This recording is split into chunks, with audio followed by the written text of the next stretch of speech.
কীর্তনটা বুঝতে পারলেন তো? কিছু বুঝেছেন সকলে? এই কীর্তনের মধ্যে সব কিছু লুকিয়ে আছে। সুতরাং বাড়িতে কীর্তনের বই কিনবেন, কিনে এই কীর্তনগুলো পড়বেন আর অনুভূতি করবেন। আর অনুভূতি তাড়াতাড়ি হবে না। অনুভূতিটা কখন হবে? যখন কোনো ব্যক্তি সদ্গুরু কৃপা লাভ করবে, তখন বলে দিব্য জ্ঞান হৃদয়ে প্রকাশিত, তখন হৃদয়ের ঠিক প্রকাশ হবে। ও যত বড় শিক্ষিত হোক না কেন, MA BA পাস করে লন্ডন থেকে পড়াশোনা করে আসলে এই ভাষার যে তাৎপর্য অনুভূতি তার হৃদয়ে প্রকাশিত হবে না।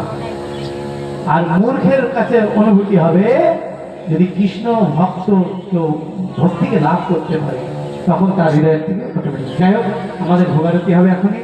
সকলকে অনুরোধ করব আপনারা উঠে দাঁড়ান। শুধু আমাদের খুলি উঠবে না, আমি উঠবো না। হরি বল।